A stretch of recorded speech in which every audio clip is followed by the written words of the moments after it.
पढ़े जात है पढ़े। अरे मर्दवा तू यही बुढ़ापी में पढ़ा था। अरे तो शिक्षा दीक्षा लेवे कोनो उम्र ना हो भौजी। हाँ तो सुना देवर जी, आज हमारे प्रश्न के जवाब दे दो तो जा। अच्छा देखी हमहू कितना पढ़ले हवा। अच्छा पूछा पूछा। हाँ तो सुना देवर जी। अच्छा कवन चीजा छोटा होला सदिया से पहिले।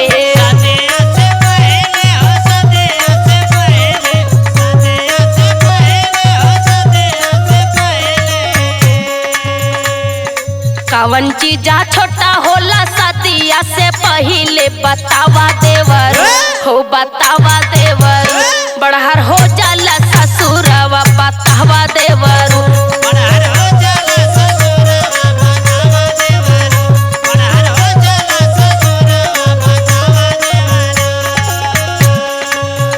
का भौजी, ये तो जवन जवन सवाल पूछती यहाँ की अयो कोनो इतिहास भूगोल में लिखा बा का? ज्यादा बहकावा बस बतावा देवर जी। अच्छा ठीक बा, ये देशीय प्रश्न है तो हम बतावत है। हाँ बतावा।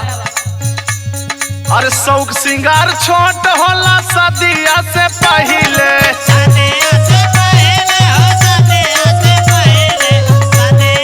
सुनती आई ना?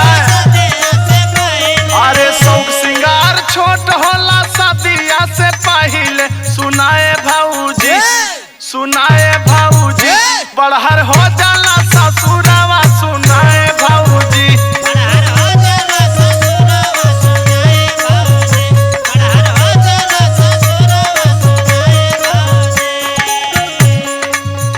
चला देवर जी, मान लेहन तू एक प्रश्न के जवाब दे दी है। हाँ अब दूसर प्रश्न पूछते ही दूसर प्रश्न दे के बतावा। जल्दी पूछा भौजी, स्कूल जाके लेट होत बा। हाँ तो सुना देवर जी। हाँ पूछा बतावा। एक बीता डाली आगे पीछे रोज करेला।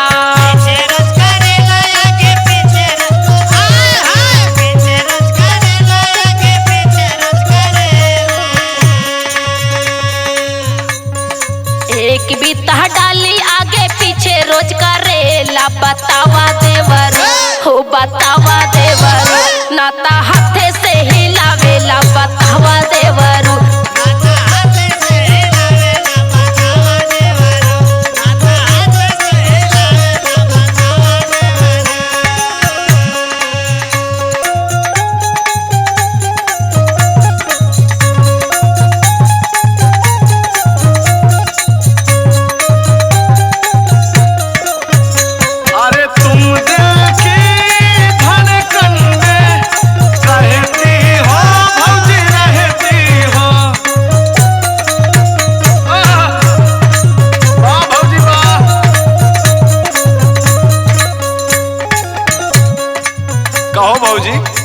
देवर जी। इतना फूहर सवाल प्रश्न पूछत दिया है तू तो क्या करी देवर जी। अच्छा तो नैहरे सीख के आए रहू का? सब नैहरे से लेके आए नहीं है तो का ससुरे से लेके लिए का? अच्छा तो इतना गंदा गंदा हमसे प्रश्न पूछबू तो हम भैया से बताए देव, समझ लियो। तार भैया तो बोल रहे कि जा अपने देवर से पूछा। अच्छा हाँ। तो चला ठीक बा, तुम्हार परीक्षा ले दिया तो देखा हम पीछे ना हटब। तू इतना अश्लील शब्द में प्रश्न पूछत दिया तो हम एकदम सम्मानित शब्द में तुम्हें बताऊ भौजी। सुनावा। टूथब्रश डाली ले आगे पीछे रोज करेला। सुना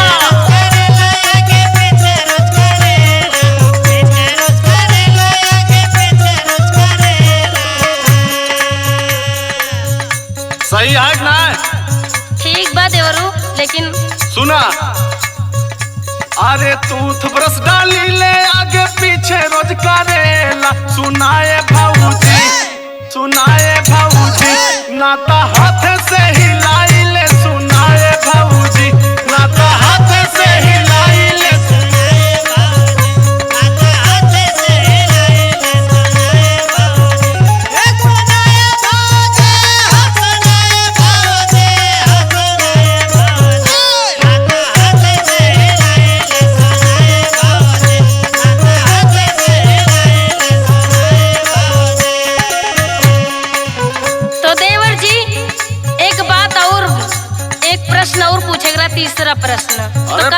जवाब देबा।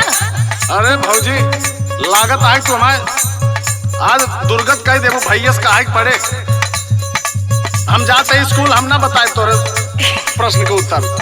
तो देवर जी एक प्रश्न और है तो बताए दो तो जा। अच्छा हाँ चला तू मनसा पूरी कैले भौजी चला। हाँ तो देवर जी सुना, सुनावा। अगर ये प्रश्न के जवाब दे देबा तो जोन कहावा तोन का देबू?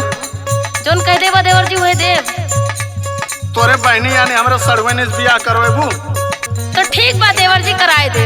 अच्छा पूछा पूछा भौजी हाँ तो पूछा। सुना, बार बार घुसावेला पे घुसे कामन चीज ना। घुसे कामन चीज ना हो, घुसे कामन चीज ना, घुसे कामन चीज ना हो, घुसे कामन चीज ना। सुना देवर जी हाँ, ध्यान से, कहा? बार बार घुसावेला पे घुसे कामन चीज ना। बतावा देवर हो बतावा देवर, तुक लगावेला पे घुसेला बतावा देवर। ढुकला कावाला पे घुसेला बतावा देवारू, ढुकला कावाला पे घुसेला बतावा देवारू। इतना गंदा गंदा तू पूछत या भौजी बतावा यह कौनो तरीका है तो है शर्म लिया सब धोए पी ले है यहाँ। खाली तोरे दिमाग में ही गंदा चीज भरल बा, गंदा चीज ना बा देवर जी। अच्छा हाँ चला ठीक बा ले हम बतावत है। हाँ सुनावा देवर जी बतावा। अरे छेदा छोट सुइया में डोरा नहीं घुसेला। डोरा नाही घुसेला हो, डोरा नाही, डोरा नाही घुसेला हो, डोरा नाही घुसेला। सही पकड़े ना? हाँ देवर जी सही तो पकड़े। सुना, हाँ सुनावा देवर जी।